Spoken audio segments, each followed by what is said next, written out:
मित्रांनो, नमस्कार. मी शिवाजी जवरे.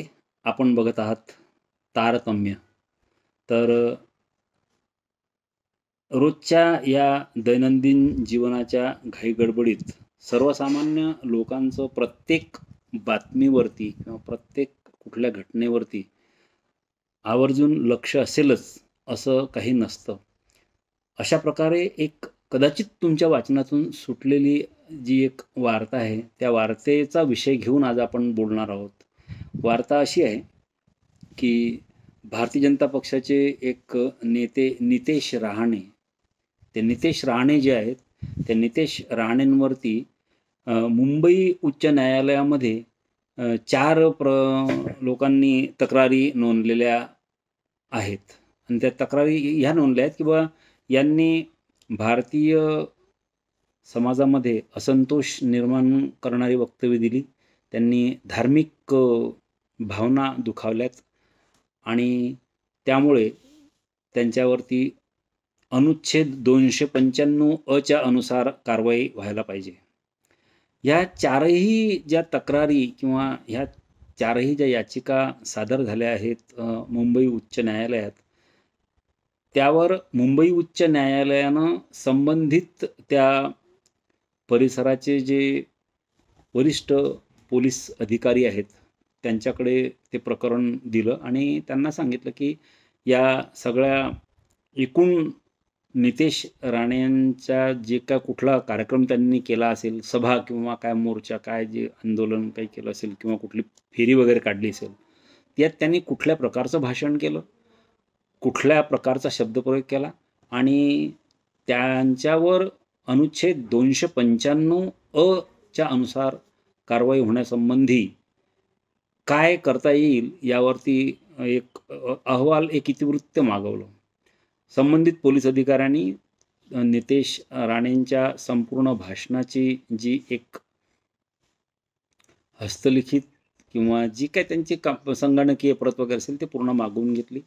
पुन्हा प्रत्यक्ष ते जे काय बोललेत ते पूर्ण भाषणही मागून घेतलं आणि ते भाषण मागितल्यानंतर त्यांच्या असं लक्षात आलं की त्या भाषणामध्ये त्यांनी रोहिंग्या आणि बांगलादेशी घुसखोर यांच्या संबंधीचं एक वक्तव्य दिलं की या लोकांची गर्दी देशामध्ये वाढते वगैरे.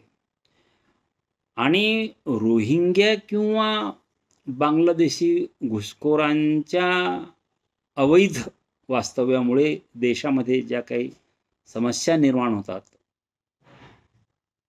त्या समस्यांच्या बद्दल कोणाचं काही दुमत नाही आहे. म्हणजे निदान वरवर तरी काँग्रेस, साम्यवादी आणि समाजवादी या विचाराचे लोक घुसखोरीला ते तत्वतः विरोध करतात, परंतु आतून त्यांना घुसखोर हवे आहेत. ही गोष्ट पंडित नेहरू, स्वर्गीय इंदिरा गांधी यांच्या कार्यकाळापासून सिद्ध झालेली आहे की आसाम गण परिषद ही जी एक संघटना होती, ती संघटना सतत दिल्लीला म्हणजे 60च्या दशकापासून दिल्लीच्या कानीकपाळी ओरडून सांगत होते की बांगलादेशी घुसखोरांमुळे समस्या येत आहे. त्यात खरं म्हणजे त्यांच्या कार्यकाळापासून म्हटलं, मी त्यांना व्यक्तिगतरित्या किती दोषी धरायचं याबद्दल बोलत नाही, फक्त त्यांच्या कार्यकाळापासूनची समस्या जी होती आणि ती समस्या असण्याचं कारण तुमचे जे सुखवस्तू श्रीमंत भारतीय, मूळ भारतीय लोक आहेत ते सुद्धा आहेत. कारण तुम्हाला स्वस्त दरामध्ये कामगार मिळतात आणि स्वस्त दरांमध्ये कामगार मिळाल्यामुळे तुम्हीच त्या लोकांना कामावर ठेवून त्यांना आश्रय देता. सर्वसामान्य लोकांनीच जर या लोकांच्या विरोधात, घुसखोरांच्या विरोधात एक चांगल्या प्रकारे आक्षेप उभा केला आणि शासन प्रशासनाला यांच्या विरुद्ध कारवाई करण्यास भाग पाडलं तर ह्या गोष्टी टळू शकतात. पण एकूणच या भरतखंडामध्ये जो अरबी इराणी आणि अन्य ठिकाणच्या घुसखोरांनी, आक्रमकांनी जो काही हैदोस घातलेला आहे खूप जुन्या इतिहासापासून तर आज तागायत सुद्धा, त्याला कारण या लोकांची एक संघटित मानसिकताच, त्यांच्या हाडीमाशीच एक दोष निर्माण झालेला आहे. ते लोक विभागल्या गेलेले आहेत. मला माझ्या जोपर्यंत माझ्या घरापर्यंत आग लागत नाही, तोपर्यंत मी कशाला घरावर पाणी टाकत बसून किंवा म्हणजे दुसऱ्याच्या घराची आग कशाकरता मी त्याच्यावर पाणी ओतायचं? ह्या प्रकारच्या प्रवृत्तीमुळेच खूप मोठी समस्या आहे. तर असो प्रश्न हा आहे, की नेहरू, इंदिराजींच्या काळांपासून, त्या कार्यकाळांपासून या लोकांची ओरड होती, की घुसखोरांवरती काहीतरी चांगल्या प्रकारे उपाययोजना व्हायला पाहिजे. आता जशा सर्वसामान्य लोकांना या घुसखोरांमधून स्वस्त कामगार मिळतात, तसंच सीमारेषेवरती दुर्दैवानं लोक घुसखोरीला किंवा अवैध मादक पदार्थ किंवा आणखी दुसरे काही बरेचसे अवांछनीय प्रकार जे होतात, म्हणजे सीमेपलीकडून इकडे, तर ते रोखण्यामध्ये त्यातही खूप काही फ्लॉज आहेत. त्यातही खूप मोठे दोष आहेत. उदाहरणार्थ, आता कदाचित कोणी असा आक्षेप उभा करेल, की मग तुम्हाला आपल्या जवानांवरती, आपल्या सुरक्षा यंत्रणांवरती संशय आहे का? तर दुर्दैवाने याचं उत्तर होकारामध्ये द्यावं लागतं. 92-93चे जे बॉम्बस्फोट आहेत, ते बॉम्बस्फोट कशामुळे झाले होते? एवढं मोठं RDX मुंबई समुद्र किनाऱ्यावर उतरण्याला आणि ते एवढ्या आत येण्यासाठी आणि त्याचे नंतर बॉम्बमध्ये रूपांतर करून शेकडो लोक 92-93च्या मुंबई बॉम्बस्फोटामध्ये आपण पाहिलं बळी गेले होते. हा सगळा जो प्रकार आहे, तो प्रकार काही तत्कालीन त्यावेळेसच्या सुरक्षा कर्मचाऱ्यांच्या पैसे घेऊन सहकार्य केल्याविना ते शक्य नसतं. आणि निश्चितच त्यावेळचे डी. शिवनंदन म्हणून जे एक उच्चाधिकारी होते, पोलीस अधिकारी, त्यांनी सुद्धा ते सांगितलं, की बाबा मीन्स मनी चेंज्ड हँड, हे त्यांचं वाक्य आहे त्या मुलाखतीतलं. त्याचं कात्रण माझ्याकडे, त्याची नोट माझ्याकडे अजून ठेवलेली आहे त्या डी. शिवनंदनच्या मुलाखतीची. तर अशा प्रकारे ह्या सुरक्षा कर्मचाऱ्यांना, त्यांना ह्याचा पण म्हणजे विचार सुचला नाही, की हे बॉम्बस्फोट जर होतील पुढे, यात कोणी आपला आप्तेष्ट, आपला शेजारी, आपला कोणी नातेवाईक, भाऊबंद, तो सुद्धा त्यात असू शकतो. म्हणजे पैसा हा या भारतीय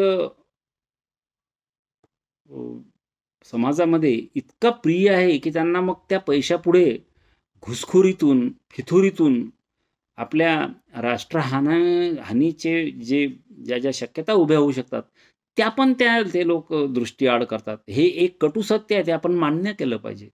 आपण राष्ट्रवादाच्या गोष्टी करतो, आपण राष्ट्रीय सार्वभौमतेच्या गोष्टी करतो, परंतु जेव्हा व्यक्तिगतरित्या आपली कुठल्याही प्रकारच्या नोकरीतलं किंवा व्यवसायातलं उत्तरदायित्वाचं वहन करतो, त्यावेळेस आपण फार चटकन स्खलनशीलपणे अशा अनिष्ट गोष्टींना आपण बळी पडत असतो. आणि त्या 92-93च्या बॉम्बस्फोटाला जे लोक कारणीभूत ठरले RDX आणण्यामध्ये, त्या लोकांना शिक्षासुद्धा झाली आहे. त्यामुळे आज जे मी म्हणतोय, की सीमारेषेवरून काही घुसखोर आत येतात आणि ते घुसखोर आत येण्याला आपले सुरक्षा कर्मचारी, त्या ठिकाणचे लोक त्याला कारणीभूत आहेत किंवा ॲटलिस्ट ते उत्तरदायी तरी आहेत, ही गोष्ट आपल्याला मान्य करावी लागेल. तर असो प्रश्न हा आहे, की राणेंच्या विरुद्ध याचिका टाकणाऱ्या लोकांचं धाडस केवढं आहे बघा, की तुम्ही रोहिंग्यांच्या विरुद्ध बोलू नका, तुम्ही बांगलादेशच्या घुसखोरांविरुद्ध बोलू नका, तुम्ही पाकिस्तानमधून येणाऱ्या अफजल गुरुच्या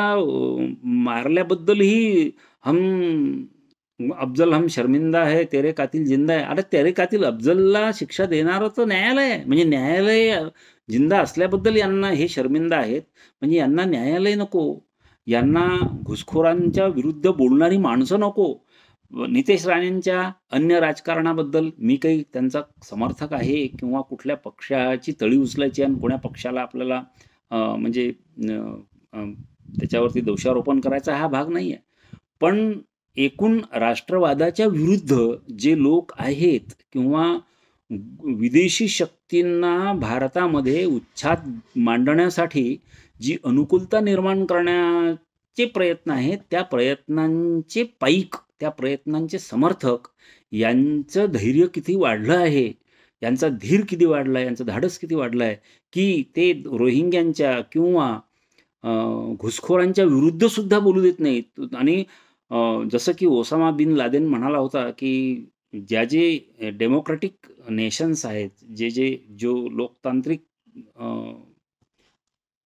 पद्धतीनं कारभार करणारे देश आहेत, त्या देशांमध्ये आमचे लोक हे त्या लोकतांत्रिक पद्धतीच्या आणि त्यांच्या संविधानाच्या ओझ्याखालीच आम्ही त्यांच्या राष्ट्रांना मातीत घालू. तर हा म्हणजे धार्मिक भावना दुखावण्याच्या आणि जाती जमातीच्या विरुद्ध असंतोष निर्माण करण्याच्या आरोपांचं किती व्यवस्थित भांडवल करून नितेश राणेंनी यापुढे भविष्यात कधी रोहिंग्यांच्या किंवा बांगलादेशी घुसखोरांच्या विरुद्ध बोलण्याचं धाडस करू नये, याचा किती सुंदर पायबंद हे लोक संविधानातल्याच कलमांचा म्हणजे एक शस्त्र म्हणून वापर करून कसे करत आहेत. आता नितेश राणेसारख्या माणसाच्या विरुद्ध कारवाई करताना किंवा त्याच्या विरुद्ध असलेल्या आरोपाला स्पष्टीकरण देताना संबंधित पोलीस अधिकाऱ्यांनी 10 वेळा विचार केला असेल की काय, ते मला माहीत नाही. खासदार की आमदार आहेत काहीतरी, खासदार आहेत नितेश राणे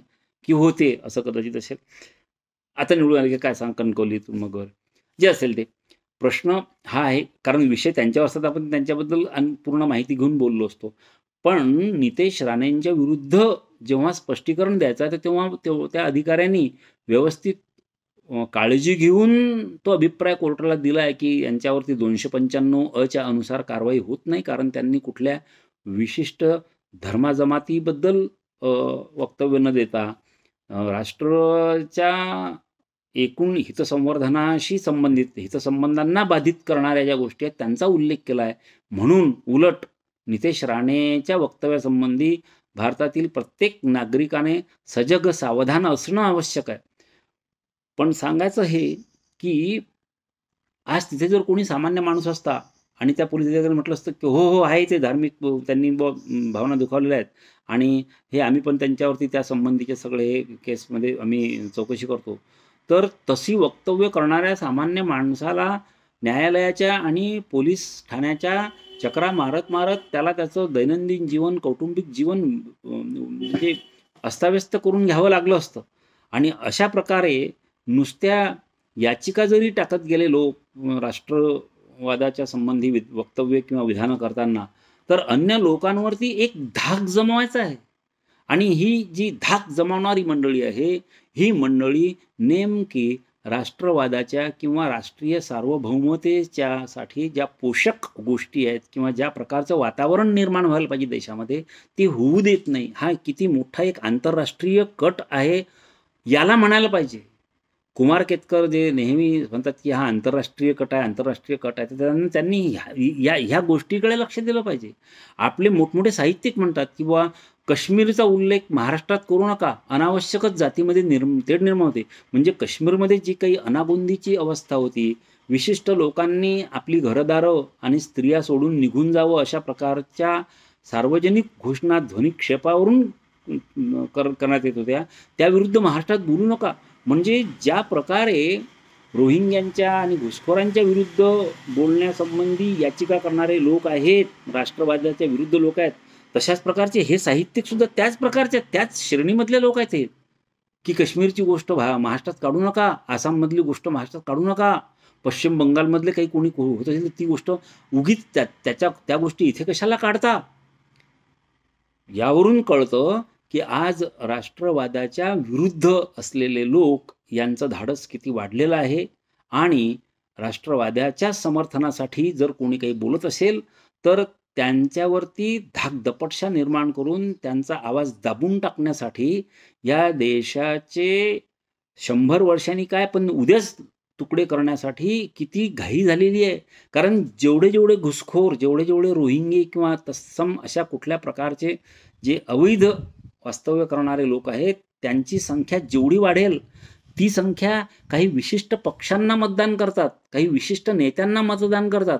म्हणजे यांना त्या विशिष्ट लोकांचं राजकारण पुढे करून आणि मग तुम्ही येत राहा, आम्हाला मत देत राहा, आम्ही तुम्हाला संरक्षण देऊ, अशा प्रकारचं म्हणजे आधी अवैध काम करायचं आणि अवैध कामातून राजकारणाचं हित जपायचं, राजकीय हित जपायचं.